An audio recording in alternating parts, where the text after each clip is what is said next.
my buddy Dash for this episode of Double Take. Dave, I just said joined by Dash, but we're joined by Dash Talking and in Dave. the third person. That's so person. weird. The way you feel.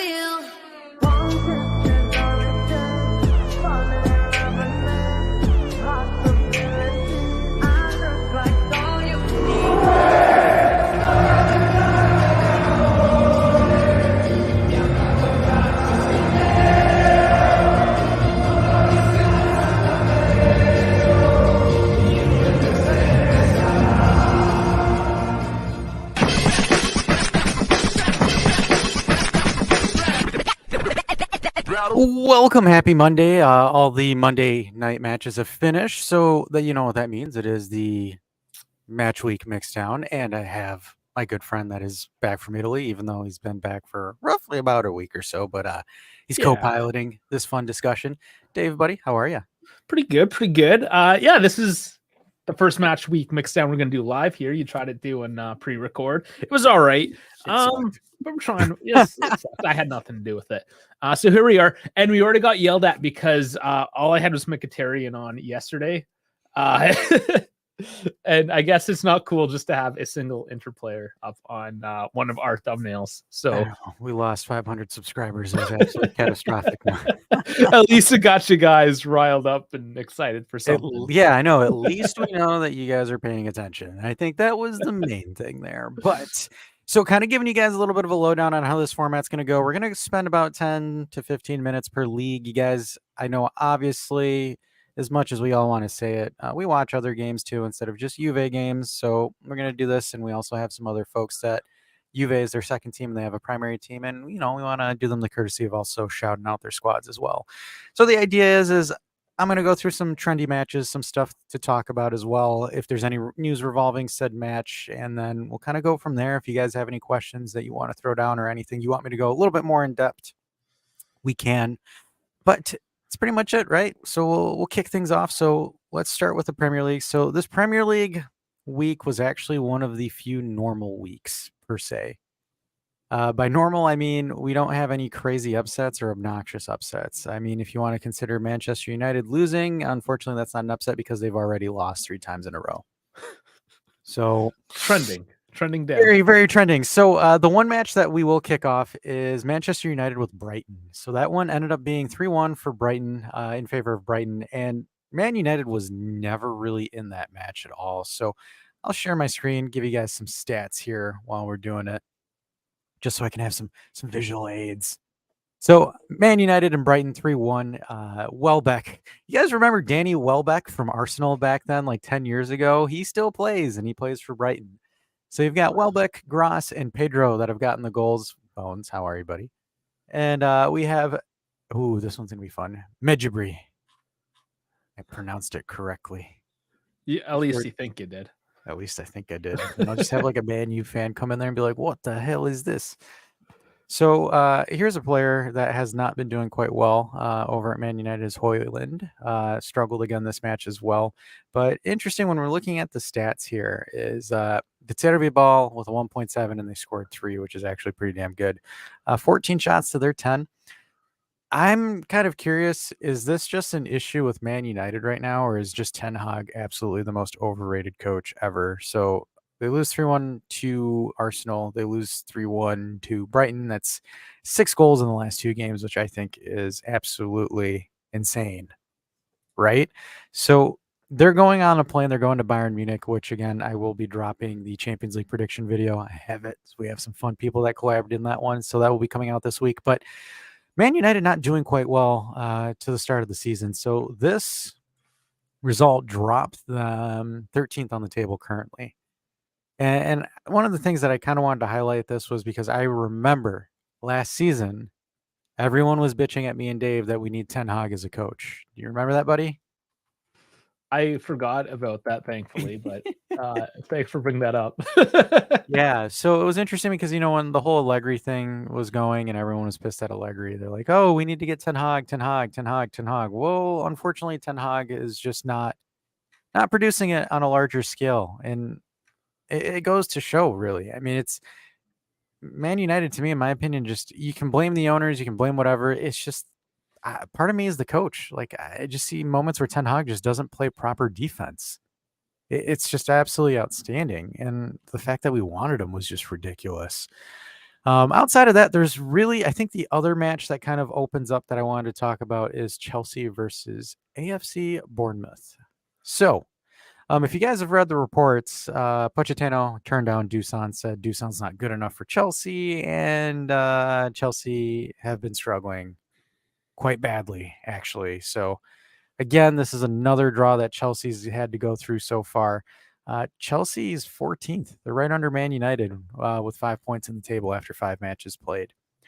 So this is the guy that they chose to keep over Dusan, Jackson. Jackson's kind of been not too good, not too bad. I think the main character for Chelsea right now is just Raheem Sterling, and Sterling on his own as far as consistency goes for performance-wise. But overall, Chelsea struggled drastically so far, and some people are saying that it is going to be a little bit of a delay of the Pochettino ball, but at the same time, is it though, with the amount of money that they spent, and especially with the news reports saying that Chelsea have offered Brighton 120 million for Roberto De Zerbi? I don't know. Yeah, was that real news? I don't know if that's real news at all.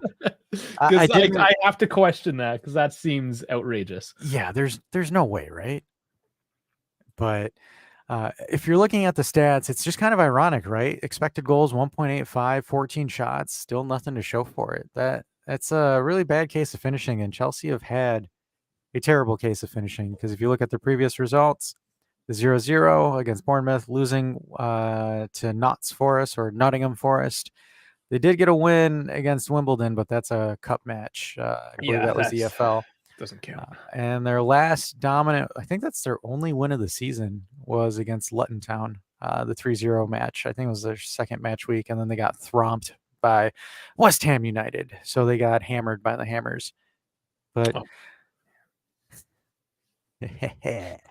so Chelsea not really off to the most ideal start, right? So then we kind of go in. Liverpool really dismantling the Wolves. That's kind of expected, not really anything crazy. Villa and Crystal Palace, definitely a little bit of an interesting match. Anthony coming in, every goal United conceded was squared back from the wing to the wrong onto the foot of a late run in the box. The midfield didn't pick up the runs. Had that been Juve, Allegri might have went on a killing spree. He almost crucified Bremer. Yeah, he almost crucified Bremer for that, because the funny thing is like, and we'll get to Juve later, but when that goal happened, the second Bremer misplayed that ball, Allegri already made like it's a goal. He's like this. He's just like, and then it happened after. So Aston Villa versus Crystal Palace. I thought this was interesting because Wilfred Zaha took a PK, or no, it was Zaha. He took a PK, missed it, so Martinez saved it. And then Zaha taps it in and then squares up with Martinez after, which I thought is hilarious. And Martinez, if you guys don't know, Emiliano Martinez, a.k.a. the guy that put the golden glove on his crotch during the World Cup trophy celebration. The man. That is him. He is him. But the funny thing about this one, and again, I can't show the clip because of stupid copyright, but there is a moment where Wilfred Zaha actually takes a penalty, misses the penalty, because I'm not going to lie, Martinez actually made a really damn good save off of it, but gets the rebound and slots it in, and then just goes up and stares down Martinez, and Martinez bull rushes him and charges him, and it was absolute comedy. I'm not going to lie. But yeah, this one from a neutral's perspective, I thought it was okay. Lot more lopsided on the Villa side, but you would expect so, right? Because our good old friend Zaniolo, who has really struggled to make an impact with Villa this season, again, getting subbed off early just because he's just a non-factor, taking a stupid yellow card as well. So this one, again, neutral perspective, fun. If you want to look at Zaniolo and see how he's doing, you can watch Villa. Villa's not too shabby of a team. They're pushing top 7 right now with 9 points. So I'm expecting them to compete for the Conference League position. So it's going to be a pretty good race between Brighton, West Ham, and Villa. So if you're looking at it from a neutral perspective. And then I kind of want to give a shout out to some of our former Juventino players in this one. So Tottenham versus Sheffield United. It used to be Sheffield Wednesday, but they changed it to United. No, there's 2 different teams. Is there 2? Yeah. My life's a lie. All right. So No Kane, no problem, right? So Son has essentially become a center forward for the squad. Kulusevski's really stepped it up on the right side with another goal this season.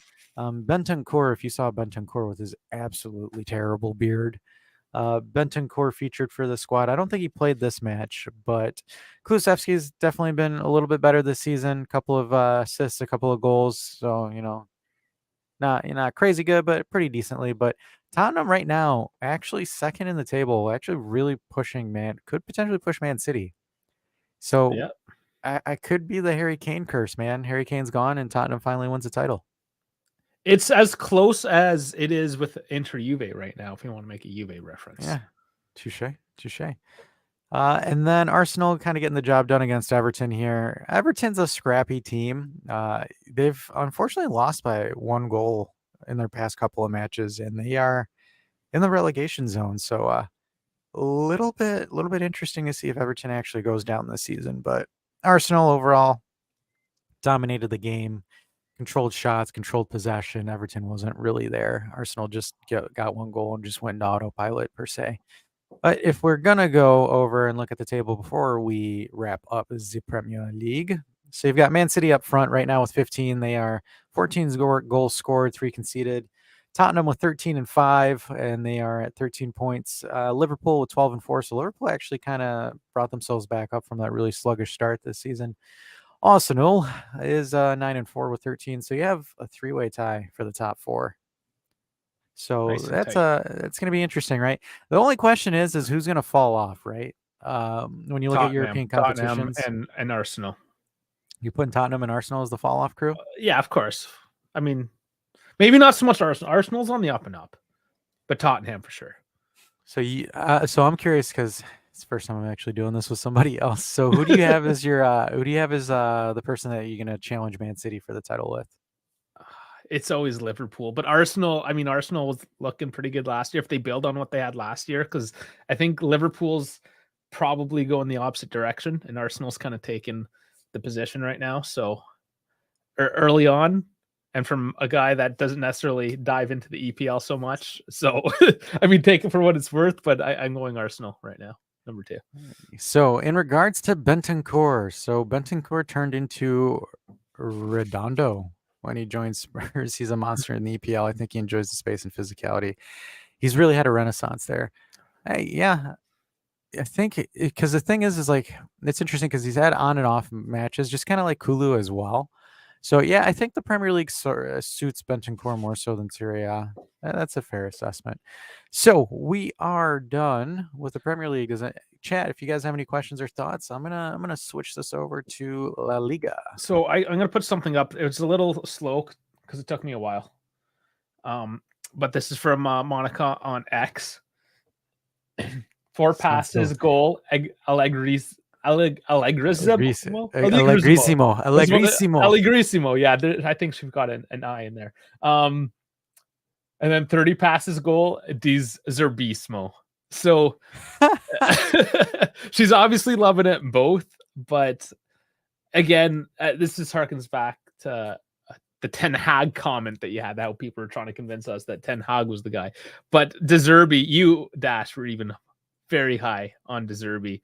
I think they're both Allegri ball's kind of come into its own, so I think it's a little on point, right? Different styles, but they can both be effective when employed properly. Yeah, the thing is when you're looking at it, and this is kind of interesting, right? So when you're looking at Deterrisimo, as folks want to say it, versus Allegriism, Allegri is very direct, right? So 4 passes, goal, right? With De Zerbi, it's you do 25, 26, 27 passes, and then potentially get something. They're both the same kind of football, right? One's more direct, one's more quicker. And the other one's a little bit more build up, a little bit more time, a little bit more X, Y, and Z. The thing is like when I'm scheming as a coach, when I'm looking at the other team, it is easier for me to scheme against a team that takes 29 passes to score versus a team that only needs 3 or 4, right? So like, and the thing is, and I hate putting their name in my mouth, but like, for example, Inter takes 2 to 3 passes and they have a goal. So as a coach, that is very difficult to scheme against. Like, for example, if you're sorry and you see you can't account for McKennie absolutely dominating your defense, right? Because that's kind of what happened on Saturday, where McKennie literally 2-3 decisive passes, it's a goal. So that's my biggest thing I have with De Zerbi is more so because you take too long to do what you need to do, right? Where it's easier to guard, it's easier to defend when you take a longer amount of time. And that's one of my concerns I have with him, and I'm curious to see how he does. I believe Brighton is in the Europa League, so I'm curious to see how Brighton does in Europe. But that's my issue because like Ten Hag was the same thing as De Zerbi, right? Total offensive football, pressing, all this passing and possession, and yada yada yada, and it's just not working for him. And the thing is like my question for De Zerbi is once people figure him out, is he able to adjust? Because I believe Ten Hag has been found out. That's why Ten Hag hasn't been able to hit consistent play. Because it's like, what excuse do you have for Man United at this point? And this is me kind of looking at it from a neutral perspective, right? Me with my Juventus glasses on.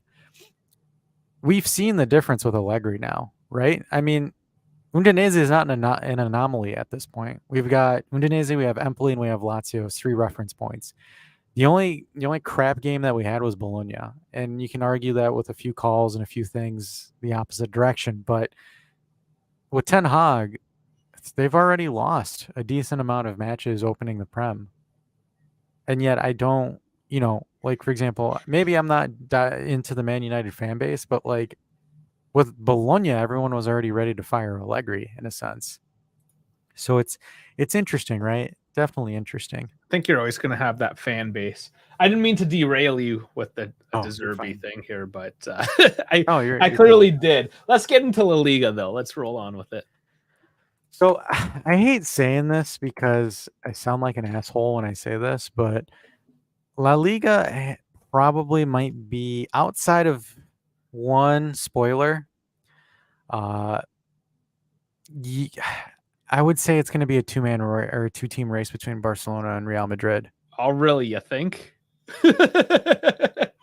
I know. I'm being Yeah. facetious there. I know it. Obviously, it's going to be a 2-horse race. Atleti not doing the greatest so far. Atleti. So the thing is like with Atletico Madrid is they had that outrageous game here where Morata got the hat trick against Rayo Valencia. And then after that, they lost 3-0 to Valencia. So like that's the thing with Atletico Madrid, right? They're either really hot or really cold. So like for example, Morata looks like the greatest striker in the world, and then Morata this week looks like absolute garbage. And I have some beef with Griezmann because Griezmann was rated higher than like some Italian players on like the best 100 list, which I thought was absolutely ridiculous. He's dropped off quite a bit the past I couple of still, years. I still, I still can't believe he's top 100. He's one of those guys. He plays well with the supporting cast, right? You see that with France, he does well.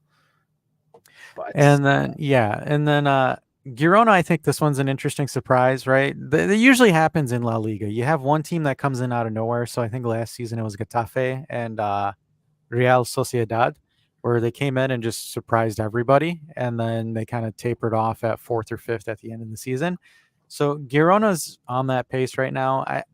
I don't want to count Atletico Madrid out just yet. I think Atletico Madrid still have an opportunity to catch up, but obviously it's going to be between these two.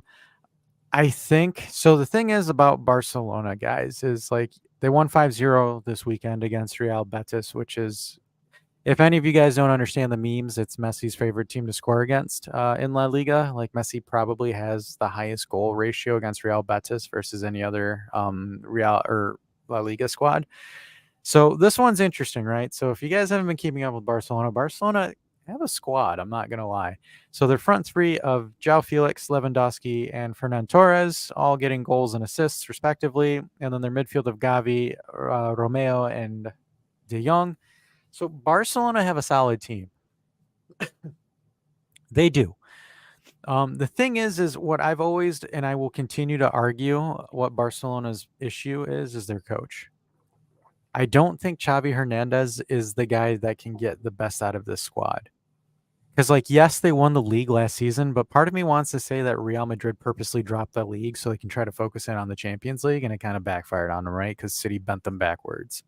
So, I mean, they were there.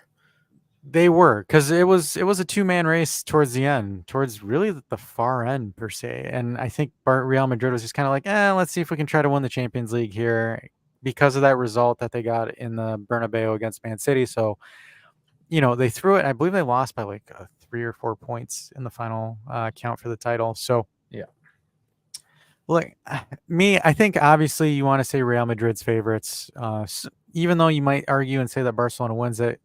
Because the thing is about Real Madrid, which I don't think Barcelona know how to do quite well yet, is Real Madrid know how to win ugly, right? So this game against Real Sociedad, they were down 1-0, and then they got 2 quick goals within 15 minutes of each other, and then they cruised to a 2-1. Because that's the one thing that you do that when you have with Carlo Ancelotti. And mind you, guys, this is also a Real Madrid without a striker. So because Real Madrid don't have a Big Benz like they used to, they actually changed their formation here quite a bit. So they're running so this is old school, right? So a 4-1-2-1-2 or the 4-4-2 diamond. Not that many people see that much because, again, it's in theory extinct. So right now they're running Jude Bellingham in air quotes as a false 9 or a cam, and Rodrigo and Joselu respectively on their ends as their strikers. So it's going to be interesting to see how Ancelotti manages it, because I'm a little bit surprised that Real Madrid never went out to go get a striker. I still think they're holding their lottery ticket for the Mbappe sweepstakes. But Real Madrid they have the experience. They have an experienced coach. I think right now for me, Xavi is the biggest hindrance of Barcelona and will forever be. And the only way that I could see Barcelona being a serious contender is if they get rid of Xavi. Because for my opinion, I think Barcelona should have gone to the finals for the Europa League last year. They had no excuse losing to Man United like they did. They do that too, especially in the Europa League. They could easily win it, and they just never do. Yeah, and that's my thing, right? It's just I really think Xavi is holding this team back. There's no other reason. You have a great midfield, you have a great offense, and that's, again, yes, Ansu Fati might get sold and sent out, but again, you still have Ansu Fati in the background, and you also have Pedri as well in the background for the midfield. Yeah. So It's like this Barcelona team is deep. So, I don't understand how they struggled against Man United in the Europa League. I really thought it would be us versus Barcelona, but it didn't fall out that way. And Anthony is saying they didn't play well against Empoli. I'm going to cover that a little bit later when we get to Serie A, but our our expected goals against Empoli was a 3. That's actually really huge. And we should have had a minimum of 3 in that game, easy. Yeah. I know we'll get to it, but Duson's penalty alone. But sorry, we're talking about how much we dislike Barcelona. I almost wore my Barcelona hat just because it's the only other team hat. So Fati did get sent to Brighton. I know that was up in the air, but I guess that was finalized completely. So yeah, I still think, even though without Fati, I think Barcelona have a very deep squad, right? I mean, you look at their offense with Lewandowski, João Felix, Fernan Torres as your main guys, and then their midfield is good. Their midfield's really good. I mean, they have Gundogan now as their midfielder, Pedri when he comes back, when he's healthy. It's just a solid midfield. I really think it's the tactics and the coach that holds Barcelona back. It's always going to be that. And then Atletico Madrid, again, they play whenever they want to play. I've always figured that out with them. So the true squad of terror ball, because you can win 7-0 one week and lose 3-0 the next week. So yeah, they are extra bad for that. Extremely. I am glad. Again, if you think Allegri terrorism ball is bad, it's like you have Al Qaeda, but then ISIS comes and makes it worse.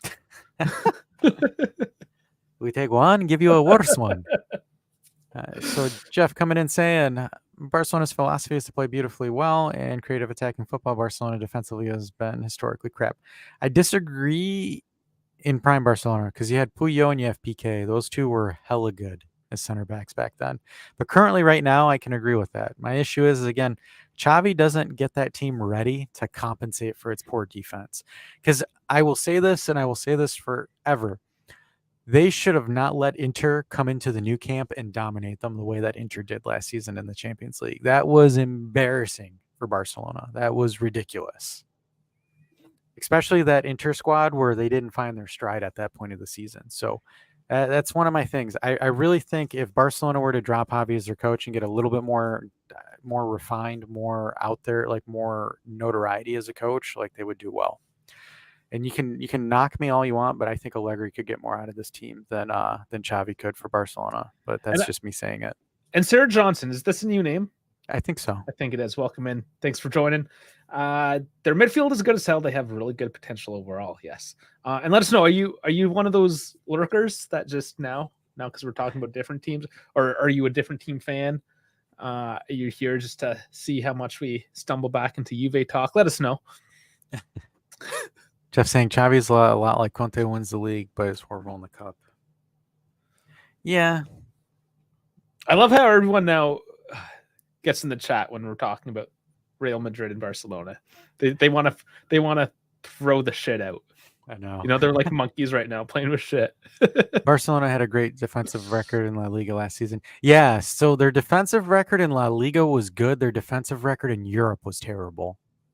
Like in the Champions League, I don't think they had a positive goal differential in the group stage. And then also I want to say in the Europa League playoffs as well that they struggled. So that's, you see, again, that's like a tale of two worlds, right? Like defensively in Spain, they're decent, but it's always one of those things, right? Because Real and Barcelona are just better defensively in Spain. But like my thing is like the gap between those two and like Girona or Athletic Club or Valencia is just way too big. Like it's just, I think the skill level, because the thing is like everyone's like, yeah, Barcelona had the most outstanding defensive record in La Liga, but Inter goes into the new camp and drops 3 on them. It's just, I've always seen Barcelona just struggle in Europe defensively under Xavi. But again, that's my perspective on it. I think it's just more so that their defense is just in Europe is just terrible versus Spain. I just think the gap is just too different. Sarah says, damn, he thirsty. What is that even? I was drinking my Mountain Dew. Oh, is that what was going? It's like, yep. Okay.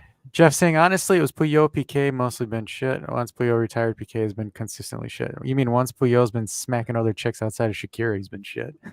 Oh, boy. Anthony says, Inter did smack him up. Unfortunately, should have won both games. Yeah, they did. But again, it's just defensively, they shot themselves in the foot.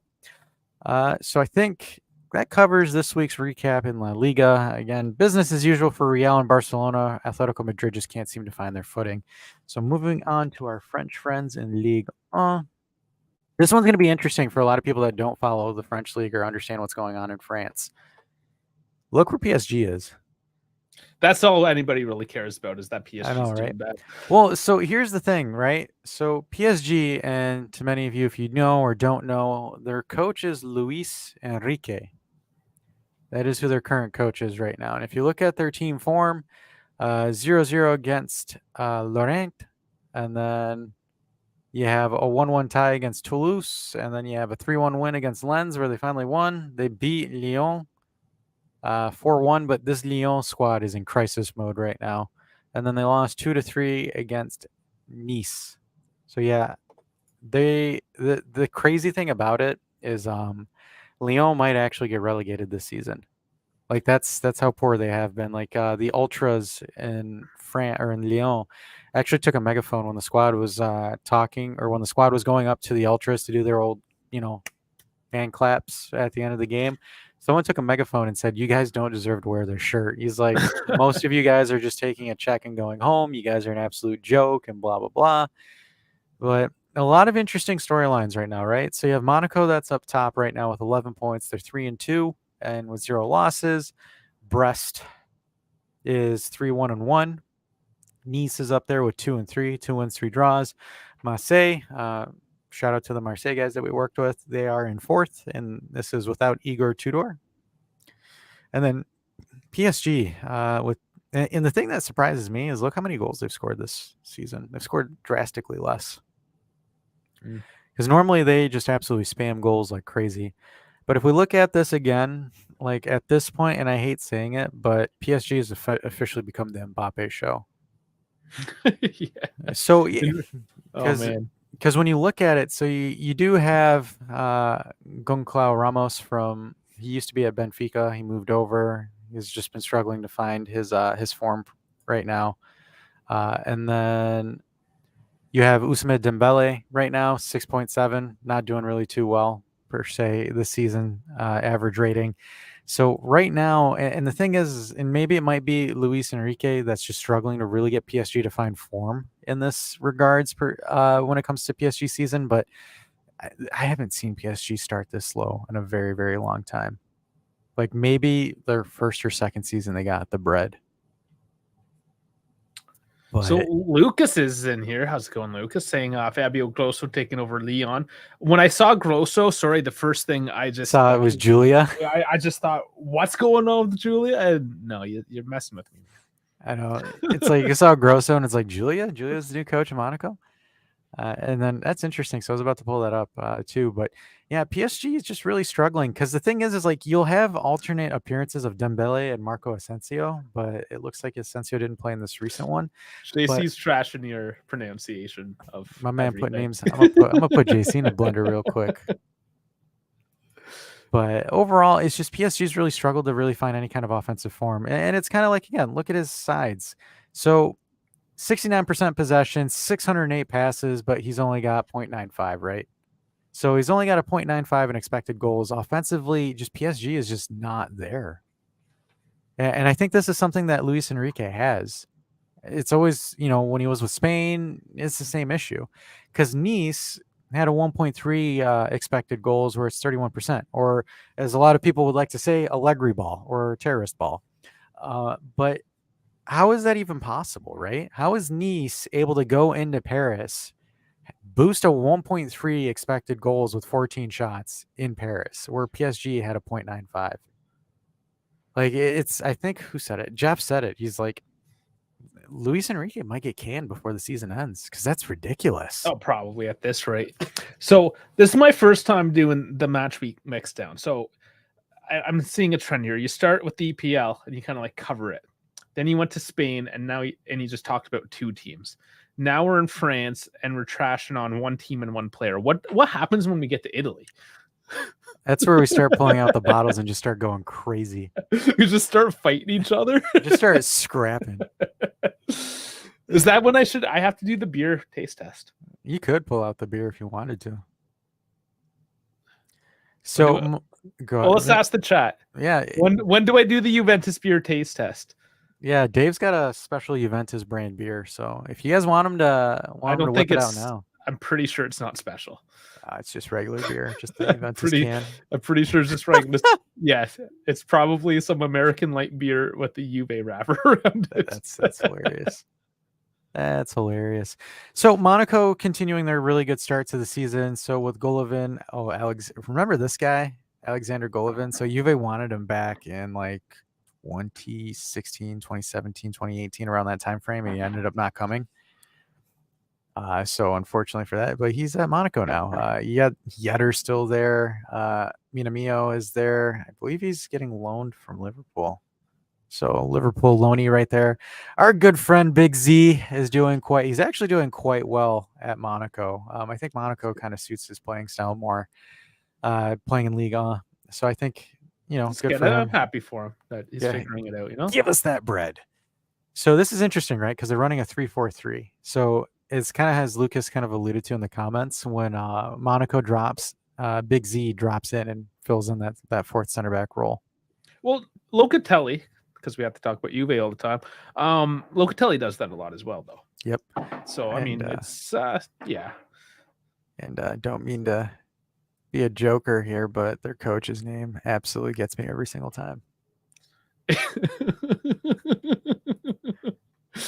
We won't say that just in case we get the ban hammer. We don't want to pull a Rugani and get ourselves banned midstream. Oh man. But yeah. Bones wants to know when we're talking about how we're in second, how we're gonna win the league. When we go to Serie A and we start throwing chairs at each other. Yeah, we're 2 leagues away. We're pretty much done with Ligue 1. I don't think anyone has any comments. We still have to go to Germany. Yeah. We will go, and on that case, we will go to Germany because I think we should, to be fair, we the should probably Bundesliga, eh? the Bundesliga. We are Bundes. going to the Bundesliga. We are going to look at the Bundes. Yeah, they just Okay. call him. You call everyone okay because David's from Germany. He says we just called him Addy Hutter or Hooter, I believe. How you say the U there when he coached in Germany, and that's the thing. You just call everyone Addy, right? Like Adolf Draxler, the guy who created Adidas or Adidas. I guess he after the whole what political party thing there, he changed his name to just like Addy. He preferred to be called Addy, especially when dealing with Americans who had a particular distaste for the namesake. Anyway, so there's our political digression. So the Bundesliga, as Sarah Johnson would say. So this one, probably the most interesting match of the match day, was the first day of the match weekend, which was Friday, which was Bayern Munich versus Xabi Alonso's Bayer Leverkusen, which this game is quite interesting because Kane gets a goal, Grimaldo gets a goal, Gorsteka gets a goal, and then Palacios gets a goal. So Bayer Leverkusen play a very interesting play, right? Xabi Alonso has absolutely done miracles with this team offensively, and it's crazy how Grimaldo is there, man. Wow. Heartbroken. He could have been ours. But these guys are playing quite well. They also got Boom Chakalaka from Arsenal here, so they have Granit Xhaka playing for Bayern Leverkusen. Shout out to all the Albanian folk. So you have just you and Jeff. Yes, just me and Jeff. The interesting thing that I kind of wanted to illustrate here, and why I put him in the thumb caption, is if you look at their back line, they're missing somebody. Is he injured? No, he's not injured. He just got debenched. So Matthijs de Ligt, only featuring for 5 minutes this game, and it has been a consistent trend this season with de Ligt not playing often or even playing much. So getting cameo appearances for the past couple of matches with Bayern Munich. Interesting enough, Thomas Tuchel went on the record in saying, "I'm not a big fan of de Ligt." Oh boy. So, as JC would say, de Ligt is not so bright. No, he is not. Nine bright. The sad part is like, look, I can see you guys remember Upamecano, the guy that got like absolutely bent over by Messi in the round of 16 Champions League, like ankles broken, thrown on the ground and everything. Like, it's just the most embarrassing thing you could be as a defender. That guy is starting over de Ligt. That guy. I understand Kim, right? Yeah, of course. Kim was an absolute beast at Napoli, and you can tell right now Napoli is struggling without Kim. Yeah. But this guy, like, it kind of pisses me off that we paid Ajax 85 million for this guy, but at the same time, I'm kind of happy that we conned Bayern Munich for 80. Maguire. You know the thing is, JC, they're calling de Ligt the Dutch Maguire. Oh no, that's the worst. I am dead serious. You look it up. The worst thing he could be called. Look it up. I am absolutely. You know what? Let me see if I can do it. I'm gonna just Google it. That's embarrassing. You don't want to be called Maguire. Oh man. You want me to look it up? Oh, I got it. Okay, he's got it. I got it. These young kids, they can search the Twitters real quick. I just have to. I just gotta switch the share. Bam. There we go. Dutch Maguire. Charlie Buna. Is this where's this, like, what's the country of this website? Is this an English thing? No idea. But I can even look. I haven't heard of that with Tribuna. I'm looking that up. See what the source is.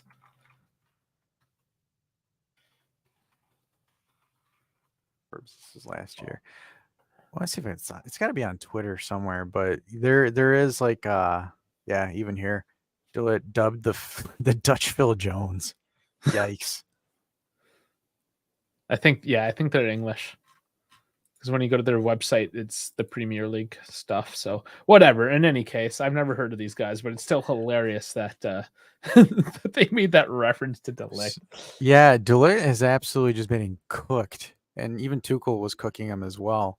See if there's actually like an article on FotMob on it, but see if there is video. Bavarian Financial. How's that here? Bavarian Financial works. Is Bayern Munich's wage structure broken? Stop clicking down to those articles at the bottom. You're gonna get a virus. That's what porn's for. All right, so I can't. It's on Twitter. I'll look for it on Twitter and I'll share it with you guys one of these days. Let's not kill the stream here with your I know Google search. It's actually so. FotMob actually has news on the bottom. It's not like a Google. It's their own like news thing. So if you ever need an article, FotMob's got you. But JC, bring him back and put Danilo as a right wing back. Yeah. Or is that a joke? He's fanboying. That's a joke. That's got to be a joke, right? He's fan. And Bones, any chance he has to call me a boomer? For real. And you're just getting laughs. Just getting the laughs. All right, so Connor knows where. That's actually true. He knows where to stand. I missed that one actually. Yeah, but de Ligt just not performing quite well with Bayern Munich. And Jeff disagrees with JC quite adamantly here. So yes, screw you, JC. Moving down the list. So moving on the list, another interesting match here. Fries and Burgers. Our good Holler and Hofla both scored. Yeah. So these guys were actually up at some point, and then Borussia Dortmund completed the comeback where they tied it at the 60th minute. Royce got the game winner. It's always nice to see Royce getting a game winner, man. Royce, most unfortunate German player in history. That guy could not catch a break in his prime. Like every injury known to man happened to that guy. So happy for him to come out there and get something going. And then this one, I'm going to cover this one just for laughs because it is freaking hilarious. Wolfsburg 2-1, Union Berlin with the 1. And there is no sign of Bonucci whatsoever in the starting lineup. He just had to be petty about it. I mean, you're going to have to... There he is. Deep in the bench. Yeah. I mean, they are playing Champions League tomorrow. Things start up, So I'm curious to see. I'm curious to see if Bonucci even plays at all, if he even gets a start or anything like that. But Bonucci has not featured in any of Berlin's matches yet. So some say he's out of shape. Others say he is busy suing his former club. I don't know. I'll let you be the judge of that. JC says, I'm not fanboying. I'm sure we can pull a Pogba situation and bring him back for a low. Yeah, we're going to have to wait like 3 more years if we're going to try to do that. And even then, I don't think Juve would even go for de Ligt at that point. I think, yeah, stop fanboying. I think you have better options, right? Scalvini and whatnot. So I think Juve and Huijsen. I got a feeling Huijsen's going to absolutely overshadow de Ligt in a heartbeat. And then JC says, "Don't tell me what to do." Oh, I'm gonna say it. You gonna do it? You gonna do it? Watch Bonucci getting torched by Joselu. That's funny. That's really funny. Man, that kid can't finish. I don't even think he's young, is he? Joselu. No. I think he's like middle age. Yeah, I want to say like 27, 28, but who cares? Alrighty, so let's do it. Let's get into the fun shit, the shit that we actually like to cover. Alrighty, so this was an absolute bonkers weekend in Serie A because we actually are the league with the most entertaining matches, and that isn't me being biased, or am I biased? I mean, there was a couple pretty huge games. Oh yeah. Oh yeah. Well, couple big ones. Let's go here. So we have 3 juicy matchups the first day of the match week. So we have Juve absolutely bending over Lazio. Again, I'm going to save that. I'm going to cover that a little bit later because what's the point of covering the Juve stuff first? We got to finish on the good stuff. And then Inter and Milan. Inter absolutely dog banging AC Milan. Yeah, that was embarrassing. That was an embarrassing match. Honestly, that was holy smokes.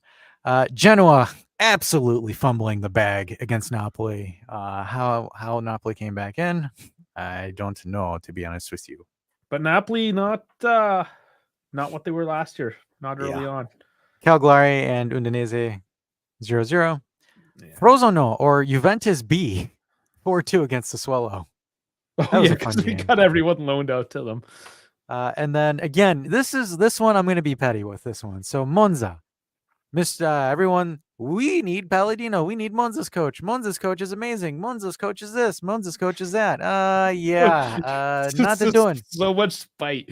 Like this is what's happening now. We're at the Italian league, and now you're just throwing chairs at people. I told you we're throwing chairs and doing crazy shit. So Monza is not Monzaing so well right now, unfortunately for them. And then Fiorentina, so the battle of who can't play defense. I like to call this the defenseless derby of Italiano versus, shoot, I can't even think of his name, Gasparini ball. And then Roma decided to completely go off script here and drop 7 against Empoli. Like, when do you see a scoreline like that in Serie A? Not That's wild. That's absolutely wild. It's like, dude, stop. Empoli's already dead. Leave him alone. Yeah. And then Frankie's rolling somewhere on his bed because Torino absolutely smoked Salernitana and Ochoa, because Torino never scores more than a goal a match, but somehow decided to get 3 against Salernitana. And which Ochoa is never saves a shot either. So yes. You know. And then Bologna 0-0 with Hellas Verona. So that's the only second. So I don't want to hear anybody say Serie A is a boring league, because Serie A has 2 games that were 0-0 and everybody else scored.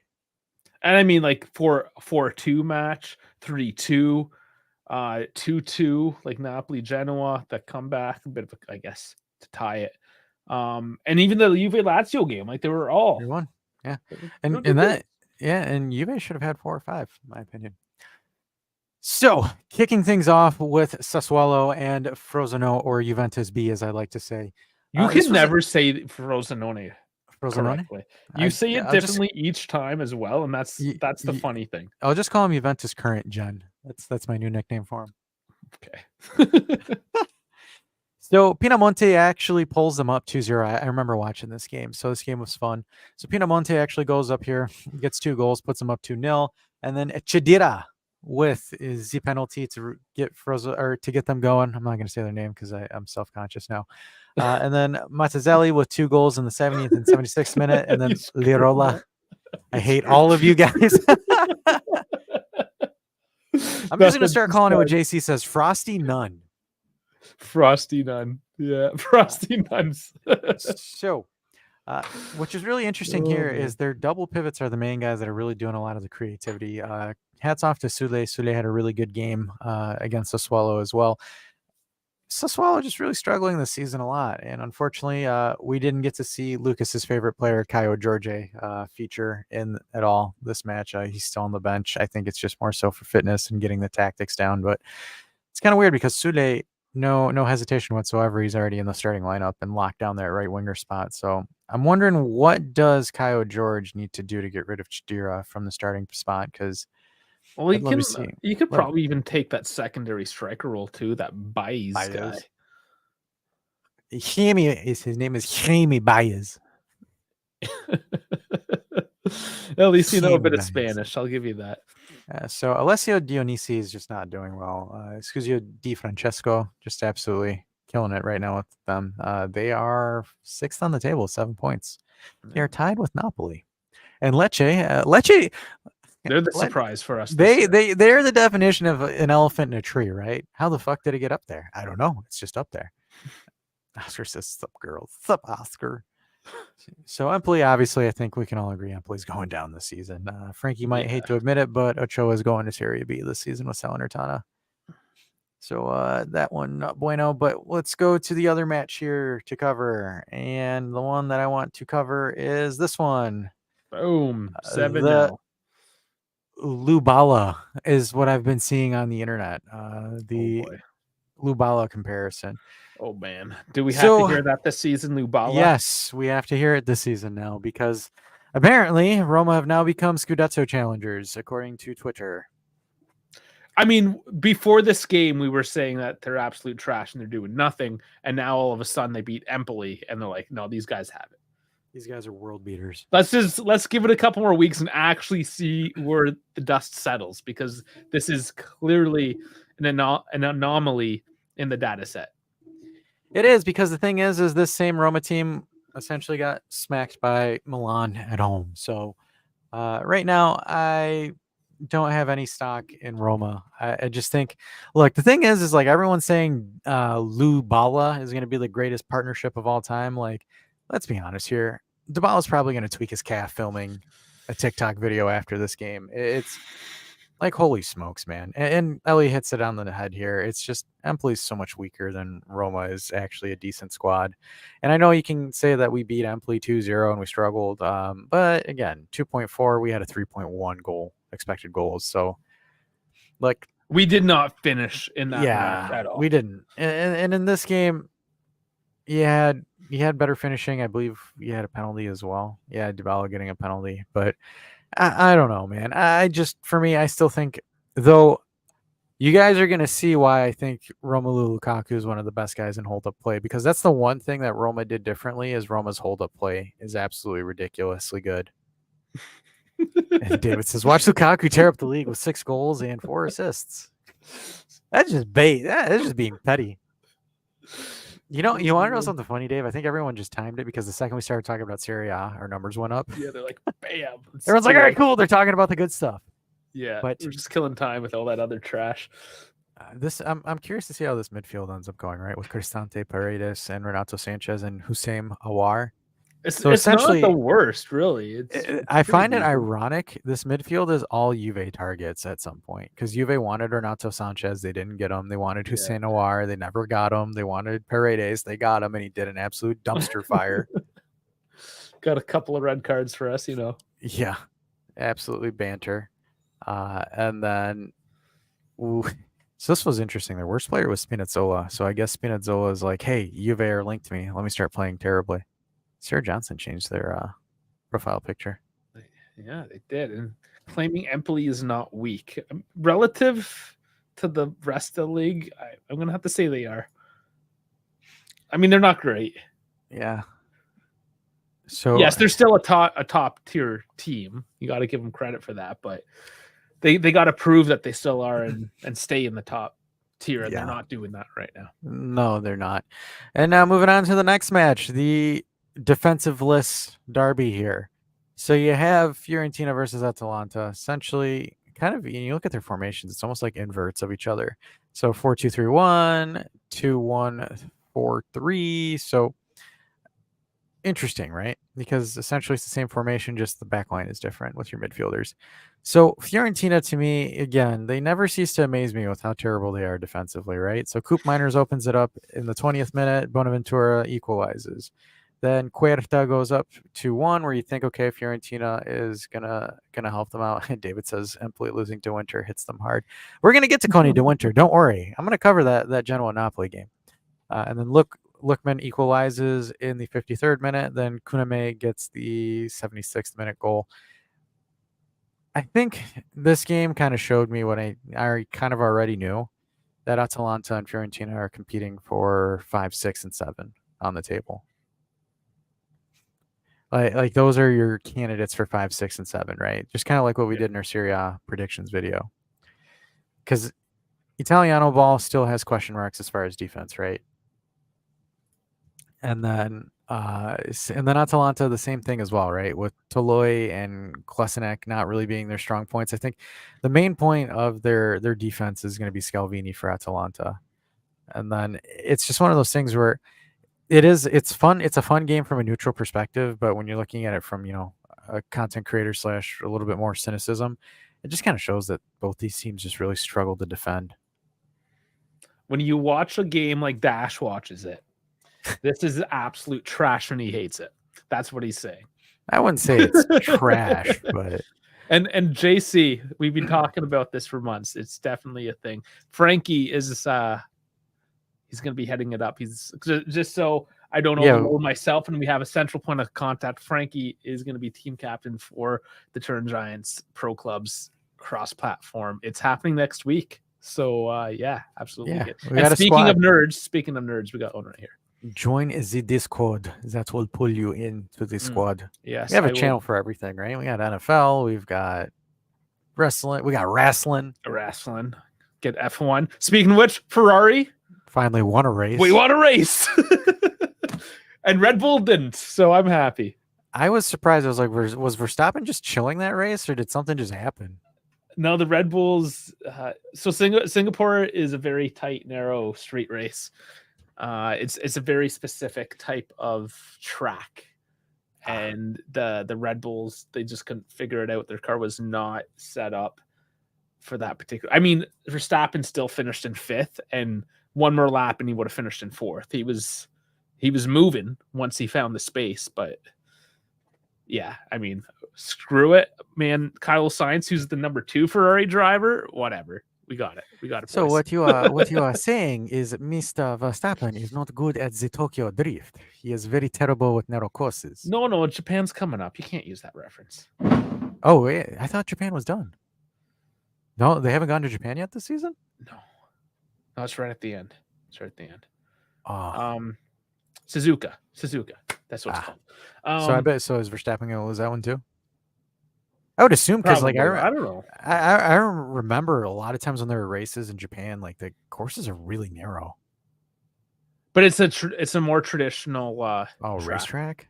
Yeah, like Suzuka's an actual racetrack. You know, the race that I'm excited to see is the Las Vegas one. I am too, because it doesn't seem completely horrible. At least from driving it in the simulator, it actually seems like a decent track, even though it's literally just like down the Vegas Strip, essentially. It costed them $80 million just to build the damn track. Yeah, but they're also charging exorbitant prices. They'll make their money back. Yeah. Oh, I'm sure they'll make it back in hotels and stuff. We used to have Formula One in Detroit until someone decided to drop like 3 cars when they were unloading them. And Formula One's like, yeah, we're not coming back here anymore. This is a NASCAR town.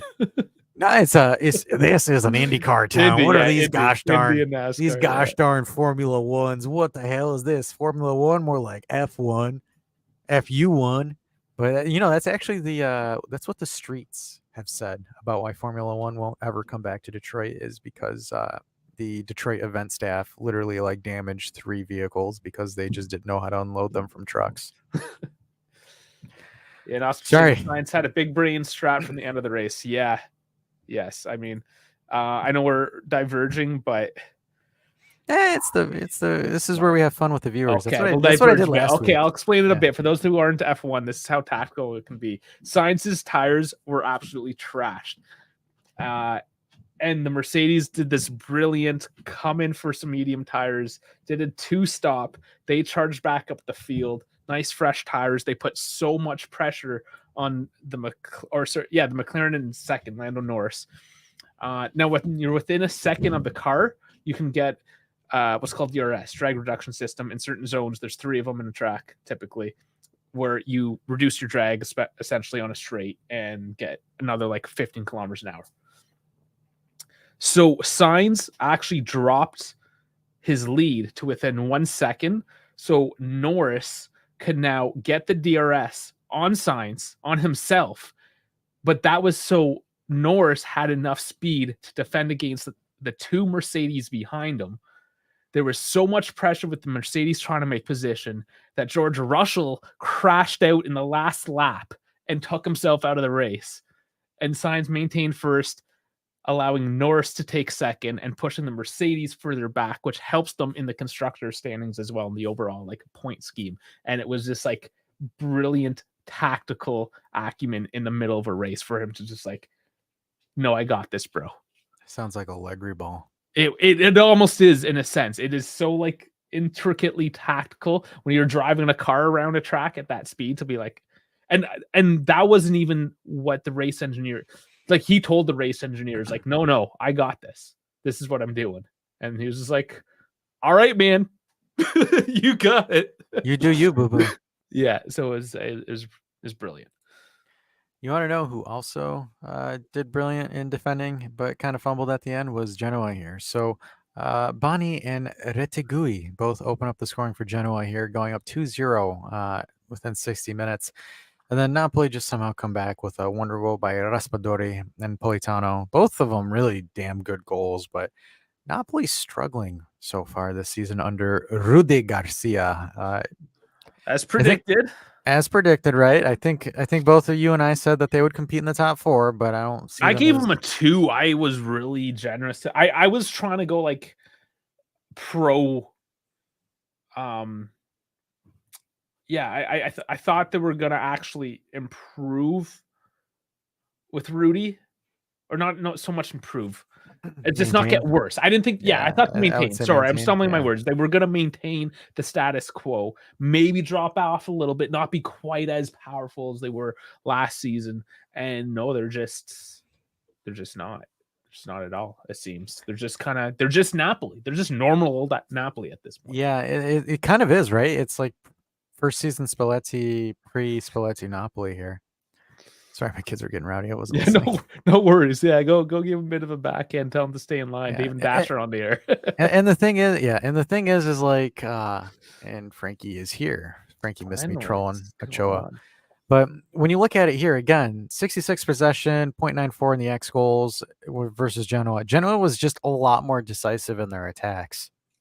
Genoa literally in the irony of this, because I watched this game, Genoa, if Retegui was literally one step more ahead of where he should have been, Genoa win that game 3-2 in the last minute. This Genoa squad looks quite decent. You have De Winter, you have Bani, you have Dragosin. So you have two Juventino here with De Winter and Dragosin.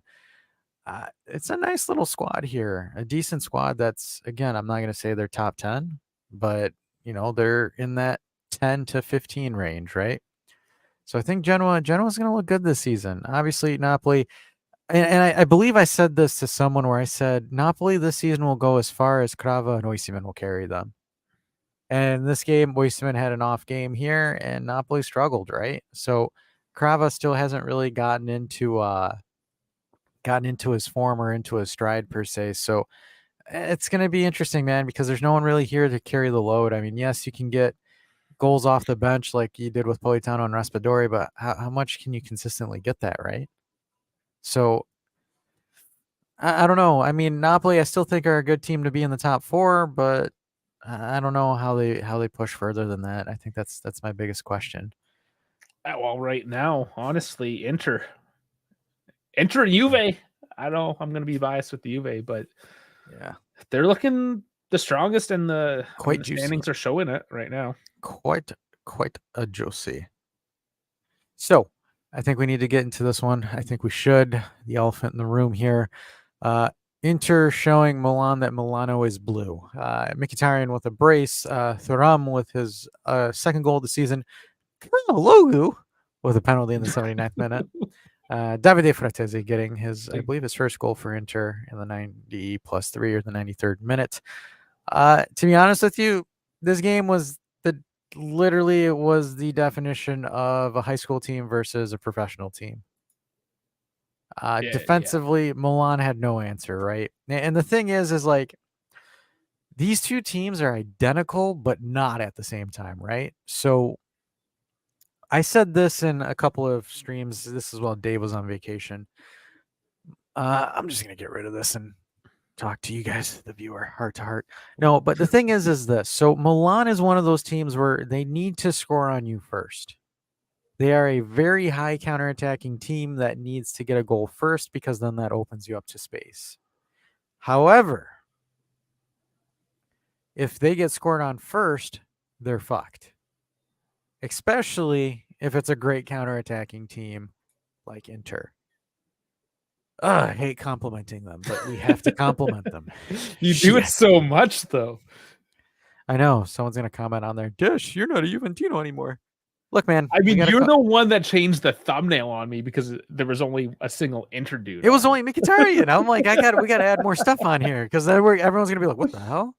Like I remember we did the Nima interview and people got pissed at us for doing it. Well, because of what the guy said the next day. After, yeah. But I'm saying, like, even when we like posted it before that happened, it still did poorly.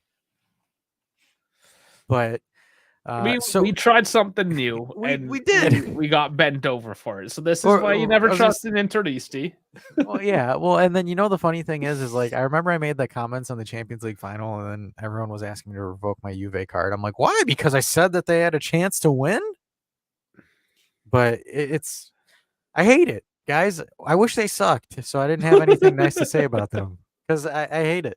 It sucks. But here's the thing, man. Inter are the definition of I only need 2 passes to score on you because that's literally what happened this game. Like the utter dominance. And here's the thing. So, like for example, what this is like build up play. So momentum on this is essentially Dash just became black and blue for 2 seconds. Oscar, how dare you? So this rate, gosh, you guys are confusing the hell out of me now. I'm about to say the black and blue here, but no. So if you look at the blue indicators here, so that's essentially your momentum carrier. So if you look at Inter's goals, look how low their momentum is. And they're getting these goals, right? So that means they're using less build-up play and less passes to attain these goals. It is extremely lethal when you look at it from that. Momentum here, high momentum means they have possession, they're building up, they're doing what they need to do. They got their first one from Mkhitaryan doing that, but outside of that, nothing really, right? So you look at this one here, so this goal here, the Thuram goal, literally nothing. So that means 2 passes. Roughly about a pass to 2. Are you trying to like? Oh shoot, I totally forgot to share my screen. You're like, I'm gonna take this screen away because I want to talk to you guys, but I'm gonna go and show you all these charts that nobody can see now. I know I'm showing you all these graphics that I want you to visualize it in your head. No, but so when you look at it here, so let me just illustrate this again, guys. So like for example, the bigger the blob, the higher the pass, the higher the build up, right? So Inter's first goal has a high blob. So it's usually about like 5 to 7 to 8 passes here. This one here, the Thuram goal, only took 2, and that happened. This one here, the Mkhitaryan goal, took about 2 to 3 passes here. Same thing with the penalty here. The Chanalogu goal was the buildup, 1 to 2 passes. Right now, Inter is in form when it comes to counterattacking football. These guys are those are the guys that will sit back for 90 minutes on FIFA, and then the moment you drop your guard down, they beat you 1-0 after you take like 30 shots. So Ellie coming in here with some truths here. I'm not against speaking or having an Inter fan on the channel. However, Nina, she's calling him, which is I'm okay with that. Did say a lot of BS during the interview. Oh, he did. Yeah, there's a couple times I was just being polite with a couple of things, but in hindsight, I wish I was just like, "Fuck you." Just, yeah. Hey, we blame in Farad hindsight. for that one. Farad wanted us to put him. He wanted us to put him on. Are we okay? We're throwing him under. Yeah, Oh, yeah, it wasn't our idea. Was not our idea. He Not was our like, idea. "Here's this guy. Can you guys contact him and get him on for something?" And All right. Oscar, good point here. Black and blue chair. Oscar, black why and do you blue. got to pick up Oscar? This is like That one of the microphone. first. That microphone is black and blue. I hate all of you. You guys could all go. It's just the thing is like, hey, hey, let's do a little bit of an earlier live. Maybe Oscar and our European friends are on, and then no, they're all here. They're just like, hey, Dash, we choose violence today because bleep you, buddy. Love you guys too. Sarcasm. But getting back to the match here. So look, half the passes Milan did, absolutely lethal. Offensively, right now, these guys are on fire, in form. And I did miss you. And currently, right now, dominance. Right, I don't want to say dominance, but I want to say lead favorites for the title at this moment, right? At this moment. However, we're close up there, close second with them. So this is the one where everybody wants to listen to and hear. Juve versus Lazio. My question again is, where is Sarri's balls? Because they did not show up this game. Sarri was barely even there, it seemed. I know. Sarri was just gone. So I think the one thing is, and I'm kind of pissed that Dusan got the man of the match because I really honestly think McKennie deserved it. Look, he got 2 goals, but none of those goals would have happened if it wasn't for Weston. Look, the first assist that he essentially passed it to Locatelli. So McKennie wins the ball on the right side, passes it to Locatelli. Locatelli then gives it to Dusan, which it was actually, I think, went to Bremer as well. Which I'm a little bit shocked is Dusan finishing with his right foot. And then there's that. That was the biggest shocker. He got both goals with his weak foot. So yeah, I am absolutely, He's got the slow clap. Dash is impressed, but he doesn't want to show it. He has shown more enthusiasm for Inter. I hate all of you. But Dusan, honestly, Dusan, this was the Dusan that you paid 85 million for. This is that Dusan, right? So look, I understand everyone, the whole hype and excitement for him. I just hope he can maintain this level, right? He's got 4 goals in the last 4 matches. I think so, right? So Dusan's tearing it up. Chiesa's doing what Chiesa expected Chiesa to do as a number 10, and I just want to go out and say your buddy Dash called it. Chiesa as a second striker / number 10 would be a successful outing, and it looks like it is. So I will take my check in the mail. And I believe on the Juve Twitch last January, a good Dash guy said, "Hey, Weston McKennie as a right wing back actually makes a lot of sense." All right, we here to talk about you, or are we here to talk about? No, hold on. Let me stroke my ego a little bit more. I'm stroking my non-existent beard. But the thing here is, look, McKennie and Weah absolutely interchanging and overlapping on each other on the right side, just kind of like what they do with Team USA. It shows. I mean, McKennie, absolute beautiful pinks from distance, and I will get to Locatelli in a minute, but I am praising McKennie right now. But McKennie, absolutely beautiful this game, man. His winning of the ball, his ability to facilitate play, because I'm going to be honest with you, Kostic didn't do shit this game. No, besides the one the fact that Moretti got a worse rating than Kostic. I look, my thing is this, and this is what I have an issue with him, is like, what can he do right now? Because like the thing is look at McKennie, look how much he's transformed himself to adjust to the team. That's my thing. Like, what does Kostic offer? Like, I have a very like right now, you could put Cambiaso and McKennie and still have a pretty good squad, a pretty good lineup. I think that's what, as of right now, I think that's the setup. Is Cambiaso, McKennie, or Weah. I don't think Weah is really cemented. I think the strength, the bulldog ability of McKennie is what wins it over for Allegri. Yeah, and here's the thing, and Frankie's probably listening, but dude, Gatti and McKennie overlapping each other on the right is absolutely nuts offensively. Like, it's a really, really damn good overlap. Oscar saying, so glad to see Burger Boy doing good. I've always liked them. Chipotle, man. And you being called a schizophrenic. This one's funny. Moretti was a lumberjack just axing fools. I gotta give credit though, because Moretti, the way that he moves around on the pitch is actually really damn good though. Like, I like Moretti how he occupies space, but the one thing I want to put some spotlight on is this man right here, because this guy was absolutely dog shit the first 3 games. Like, there's no way you can really sugarcoat it, right? So like Locatelli just absolutely piss poor, and he decided to turn it up this week, right? So Locatelli with his long balls, his finding, his vision was a lot better. So I think him playing for Italy the last match really boosted his confidence against Ukraine, because he had a great game against Ukraine. He translated that here. Honestly, this is the first time I can say an international break helped the team. And not having to play another match in 3 or 4 days as well. I think that's a factor. Yeah, but like, Frankie, did somebody say Gatti? I did. Yes, we did. If only he would have had a goal if he didn't lose the dribble in the box. It was a great 1-2 with McKennie, and he fumbled it. But Gatti did do the fusion dance with Dusan after Dusan got his first goal, so it's on the Juve Instagram if you guys want to take a peek. Yeah, somebody, I forgot who it is. One of our regulars mentioned that. I think it was Frankie. I had no idea, maybe, and I was like, "What are you talking about?" And Dave's like, "What's a Dragon Ball? Dragging like, these balls? Is that what you're saying?" And then, like, I looked at it. It's not a dance. They just touch fingers. They just touch fingers. It's weird. Yeah, as long as they're touching fingers, we're good. They're not touching something else. That's the only tips that we're talking about here. Listen, KF, I know where you live, fashion is as exciting as the food that you eat. But here in Canada... not if you're wearing Specsavers. Not if you're wearing Specsavers. It's quite attractive when you're wearing Specsavers. But listen here. This pattern, this classic, what do you call this? Checkered pattern.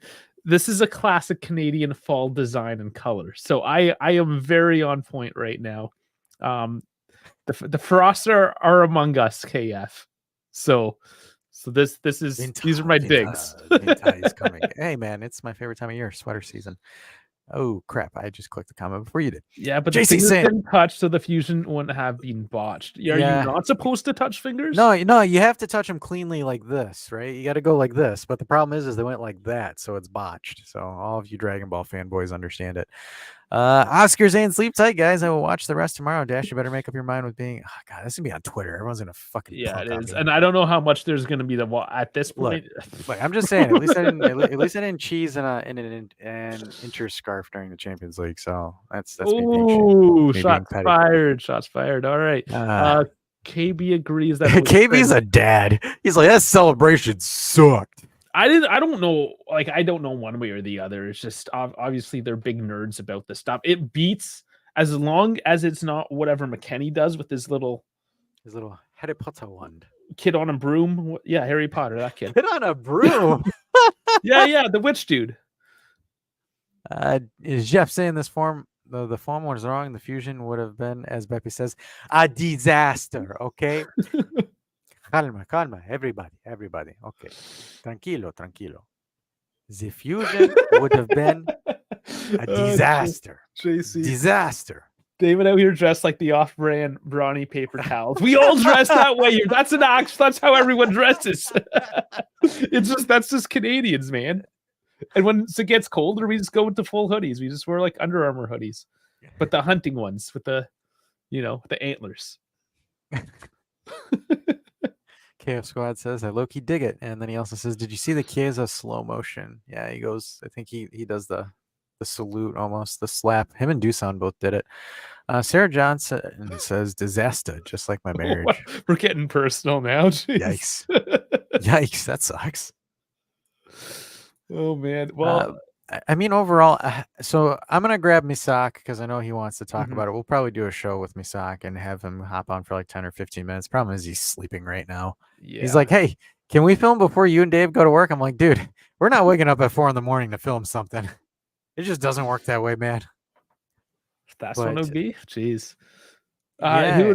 Therapist. Who needs the therapist? Is it Dash for being schizophrenic?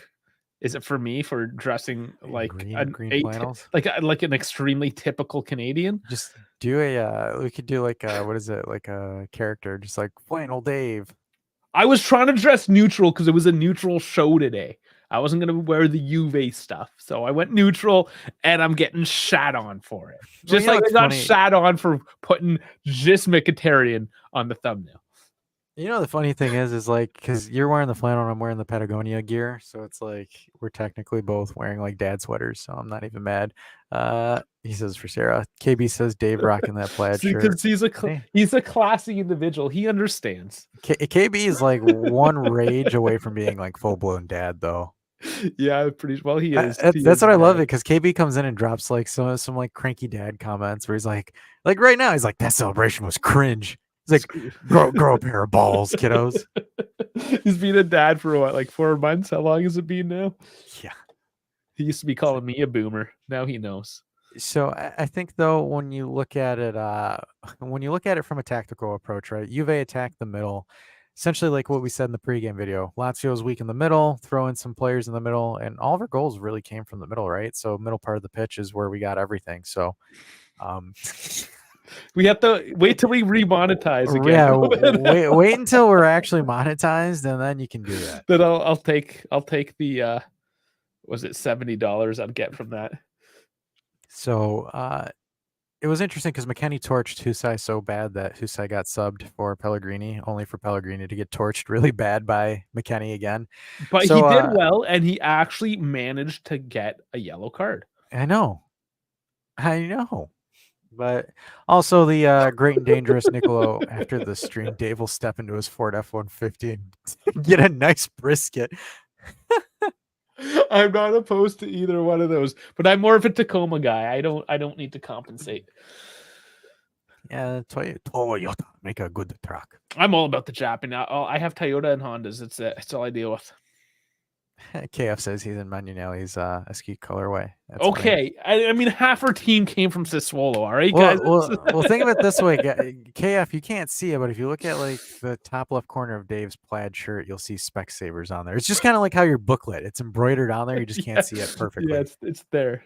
It's the Specsavers. The Specsavers opened up in Canada, and they're like, Dave, are you the Dave guy that Hamza keeps talking about? And he's like, I am. We have this plaid shirt for you, and they gave it to him. So that's a limited edition Specsavers plaid. Listen, if you want to drive business in Canada, you tell your Specsavers people. Your Specsavers people? Your Specsavers people. Your Specsavers people. That you want to get some sales in Canada, just plaid. Just put it just plaid sunglasses, plaid reading glasses, just plaid it out. You're gonna get sales. It's gonna happen. So I think in a nutshell, before we go completely off the hinge here, but I think overall, Juve currently, great way to start the season. They are the highest they've ever been in a very long time in the table at this point of the season. So second place. We'll cover more so when we do the pregame for their next match against Sassuolo, which they'll be playing against Sassuolo. So we need to get some revenge for that because we lost that game last season. So it's going to be another earlier one, Saturday at noon Eastern time. I know. Damn, man, what is with the schedule, man? So many weird 12 o'clock games. Thanks, Syria. I appreciate you. It's Europe season, right? So I know, stupid, so stupid. But essentially, Serie A, right? Inter in first place, 12, 4 for 4. Juve, that Bologna game kind of pisses me off. But hey, good start as well, 10 points. Offensively, we're tied with Milan, and only Inter's ahead of us offensively. Defensively, we're solid too. So I don't want to hear anybody say the Allegri ball is not the offensive ball because the goals, we have the goals now. I think, again, it just took some time, got everyone on the same page. Also, I'm going to be honest and say getting rid of Bonucci probably helped expedite the process quite a lot. And the thing is like, I know we were in a partial rebuild, but I think even though we are in a rebuild, I think with some players and some things kicking properly, I think our rebuild is expedited quite a lot. I don't think that our Champions League rebuild has gone quite well because I still think we're far away from competing in the Champions League, but I think as far as Scudetto rebuild, I think we're in the thick of it, right? I think the main thing is obviously we need to see how we go until December. For top 3 December with not a 15-point gap between first and second, I think we're cooking, and I think we might see a winter transfer market where we buy players because Juve have already slashed their losses in half because Juve last season lost $240 million. We've only lost $120 million this year, which isn't really anything to be proud about, but at least it's not as bad as last year. And we're getting 80 million less because of no Champions League, so that's also a factor. Board of directors is actually meeting tomorrow, so we should know a bit more about that. A couple days. And what is this? Watch out for the big spider underneath that poster. Like, talking to me? I think it's talking to me. What do you mean? And if there was a spider, why would I care? You confuse me, bud. What do you say? Is this some British thing? I think it's no. I don't know. If somebody knows what this man is talking about, he's got the Specsavers glasses. He's able to. That's it right now. Maybe that was you can't see that spider. Maybe you need to put some glasses on. Maybe that's the sales pitch. Yeah. What's funny was the last week Monday Night Call or show that I did, we went into like a 30-minute tangent about the NFL. It was actually really funny. Like at the end of the show, like the people that were still on were just talking about the NFL. So it's like, yeah, I kind of don't want to talk about football this week because my Lions lost to the Seahawks. I'm utterly disappointed. It's just, I just can't like that sport for whatever reason. You watch the Colts, that's why.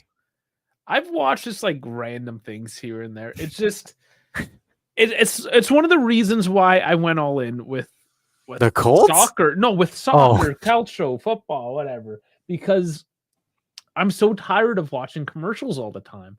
I want to sit there and watch the game, the sport. And I can't when every 5 minutes there's another freaking light beer commercial or, on topic Ford F-150 commercials all the time. It's like either drink this light beer or buy this overpriced truck, and I don't want either one of them. I just want to watch a sport, and that's, we that's call why. F-150s the recall mobile.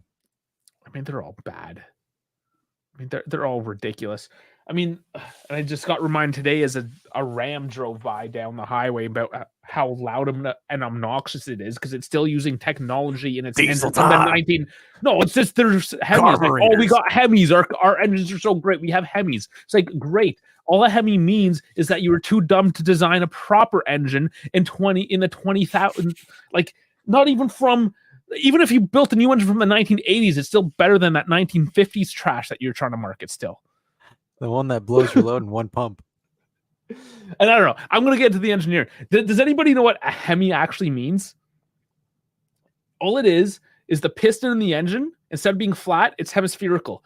And it takes up more space in the engine, which means you have more compression and you have more power. That's all they did. It's not actually engineering. It was engineering in the 1950s when they sucked at it. And it's 2023. Put a new freaking engine in your truck.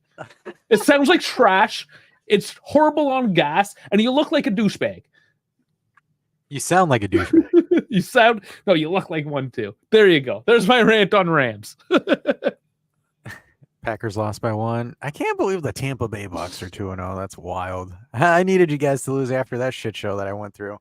KF Squad, I have someone at work who watches. It's just hockey. If it's another type, if it's not ice hockey, then you preface it. So if it's field hockey, if it's ball hockey, if it's road hockey, but if it's on the ice, it's just freaking hockey. You Europeans gotta figure that the fuck out. All right. David says, if you guys actually had a defense, the lines would look better. Thank you. I know. You know, the funny thing is everyone was trying to argue with me and tell me that it was Jared Goff's fault that the Lions lost to the Seahawks. I'm like, what are you talking about? I said, our defense is dog shit. How the hell do you let Geno Smith look like the greatest fucking quarterback? The guy's a journeyman. Yeah, D was terrible. Jeff says, overpriced trucks. The bigger the truck, the smaller the penis. Yeah, we got it. JC says, I pull my Hemi when I play soccer now. Yeah, pretty much all the time. David says, you'll still get first or the wild card in that shitty division by scoring 30 points every Sunday. That's what pisses me off. We have to drop a 30 piece every Sunday just to be in the game. KB says, that's why you must buy a smart car. Smart car, yeah. Don't get Dave started on smart cars.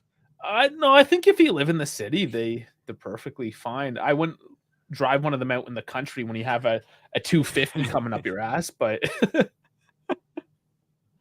Hemi engine, big ego, fragile feelings. It's ice hockey, lad. No, it's hockey. Just hockey. Ice hockey, like football is football. Yes, exactly. And the other one's American hand football because it's a different, not real type of football. Hand egg. It's hand egg. Right, so you have real football and you have real hockey. All the non-real ones have the preface to it. Geno Smith is the greatest effing quarterback, though. I hate you. Just stop talking. You don't. Oh, man. The next one is Jeff saying, how are the Tampa Bay Lightning actually good? Okay, this is easy. Good at hockey. This is near. Easy. You have a bunch of Canadians and Russians that are like, it's cold where I'm from. No taxes. You want to pay me how much? Okay. And all the baddies in the Florida. That is the main reason. But no, you got to give props to Yzerman. Yzerman built that franchise really well down there before he came up to back to Detroit.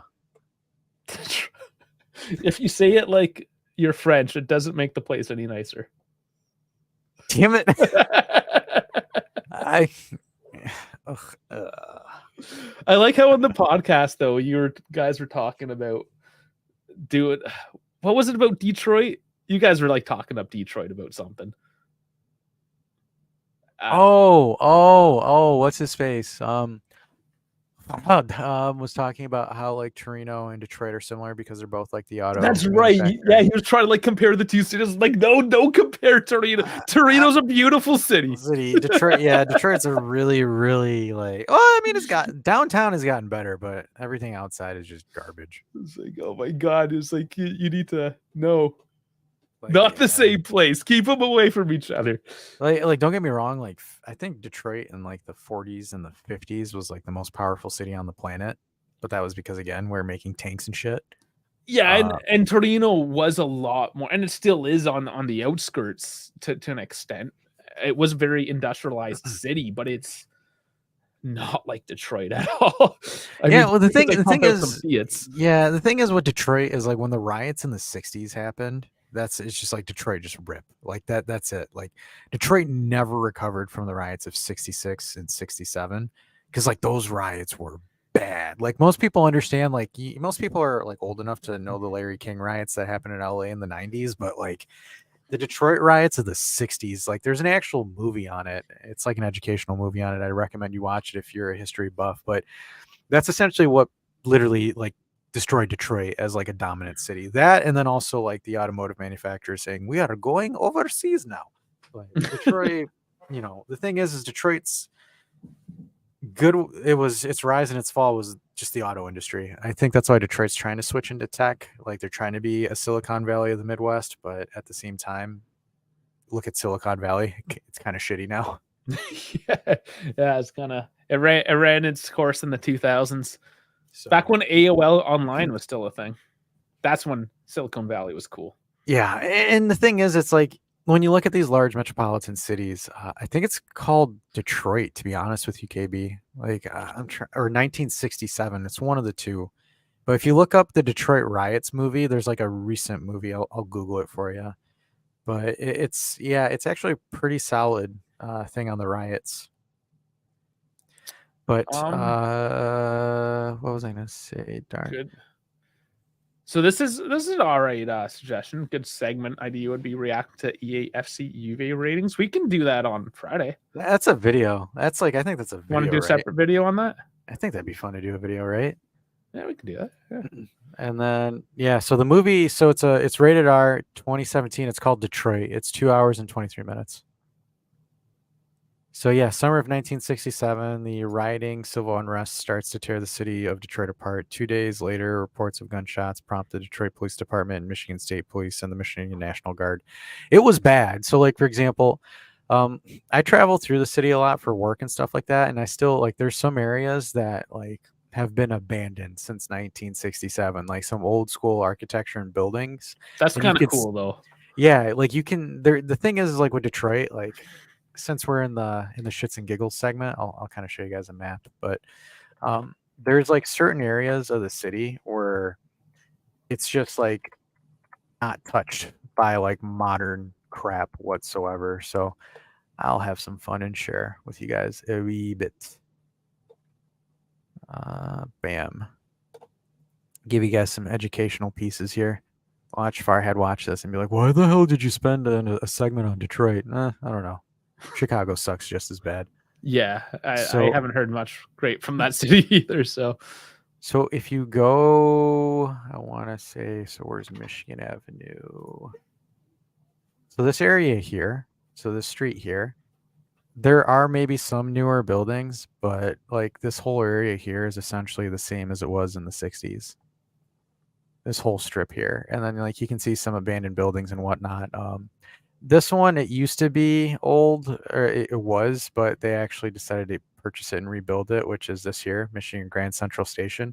So if you guys watch the Transformers movie, they actually use this in the movie. Like they actually filmed in this building when it was abandoned, but not anymore. Ford purchased this building, so now it's like the Ford Autonomous Vehicle Research Building. So this is actually being redone, but like if you look at any movie, this building makes like 100 cameos in a bunch of action movies. Like for example, in Transformers Revenge of the Fallen, the first Transformers movie, they use this building for it. But like if you start driving around this area here as well, you start getting into the old factory town per se, because it was again an industrial city, right? So like this area here, there's only called Zug Island. This is like people used to call this the Mafia Island, where like the mob, Detroit mob during Prohibition would whack people because there's only one bridge to get on. That's a rail bridge. So like if you look up on Google the mystery of Zug Island, there was like a vibration thing that was coming from the island that would drive the people in Windsor absolutely bonkers. yeah, I heard So about this. there's a myth about that as well too. So like there's a lot of things, man. Like it's again, everything around this area here is really old. I mean, the only thing that's really been modernized in Detroit is the downtown sector right here, which is this little cube area here, which is all like where all the money is. But when you look at the size of the city is literally this whole area here, and all of this has been neglected, where the downtown part has been shown the most amount of love. But that's why we always joke around and we call it the Napoli of the United States. Yeah, still haven't even been to Napoli either, so I've avoided that one so far. I'll make it one day. I got to start planning my next trip to Italy. Recover from this one. Man, so many good stories and so much good food. But that'll be for another day. I was almost hoping that the last game there, the Lazio game, would be a little bit boring so I could tell stories, but it was not the case. You recommend the movie where you're sent to Detroit as the worst punishment you can get. I can recommend some movies on Berlin history, but I already know some. Yikes. And then Dash was Eminem's neighbor. You know what's funny? Eminem lived more towards the outskirts of Detroit. 8 Miles, like kind of towards the outskirts. Yeah, because I mean, the nice areas aren't. No, it was still a shitty area. Yeah, that's what I'm saying, right? Like it's kind of pushed away. Yeah, I think the one thing that a lot of people kind of have like that misinterpretation of Detroit is like, oh, if you walk into Detroit, you get jumped. No, Detroit's one of those cities where if you mind your own business, nobody gives a shit. Yeah, everyone says that though about every place. I mean, there are some certain really bad areas, but for the most part, especially if you're on the main streets, you just do your own thing and nobody cares. Yeah, or you do what JC said in the comment. You just say that you're Eminem's neighbor, and then everyone will just leave you alone. Oh, I'm sure that's exactly how that'd go down. They'll pull in a Pogba's brother. Yeah, I'm friends with Pogba's brother. Yeah, just shake it out. I don't care. I don't care your brother. I want $14 million. In LA, you might actually get jumped. In San Francisco, they might actually steal your chapstick because apparently in San Fran. Yeah, you know what's funny? There's apparently a law in San Francisco where if someone steals something less than $1,000, you can't file a police report for it. So what this guy did, this shop owner, he marked up all of his items prices to $1,000, and then he says, "Come to the register, and I'll give you a coupon to discount it to its actual original price." Smart, genius, very smart, very smart. But I think that's it, guys. I think we've wrapped up this weekend recap. It's dinner time. It's dinner time. My mother-in-law is living with me for the next couple weeks, so I don't have to cook dinner. I hope I don't have to cook dinner for the next little bit. So I'm looking forward to it. She already baked me some cookies. David says, "Adios, lads. Past midnight. Got to work. Good stream to learn about Detroit, home of the Thugs." Home of the future Super Bowl champion Detroit Lions. And then David says, "Good guys, thoughts and prayers out to Dillick's career." Love it. Yeah, I've officially forwarded to change his name from Delit to Debenched. That is going to be an official movement soon. So we will be calling him Debenched. The Debenched movement. Yeah, I got what's his face AJ on Twitter to start calling him Debenched. That was actually nice. All right. Well, I think we ran our course tonight, guys. The music is playing now. Dash, take us away from this one. Alrighty, everybody. Thanks for tuning in for our weekend recap. Whatever, just our weekend review. I'm just to say the full name. Again, everybody, thanks for tuning in. Make sure you like, subscribe to the video, and also remember, as JC says, potluck at Dave's house. I will be over there in the next 2 to 4 hours, depending on how the tolls go. But anyways, guys, we will catch you later this week. I will be dropping the Champions League predictions video Tuesday/Wednesday morning, so you guys will have some fun stuff. All things Alvade and the Lions Den join me in that discussion where we predict Champions League groups. So that's going to be some fun for you guys. And on that note, before the song ends, goodbye. Goodbye. So random. Love you guys.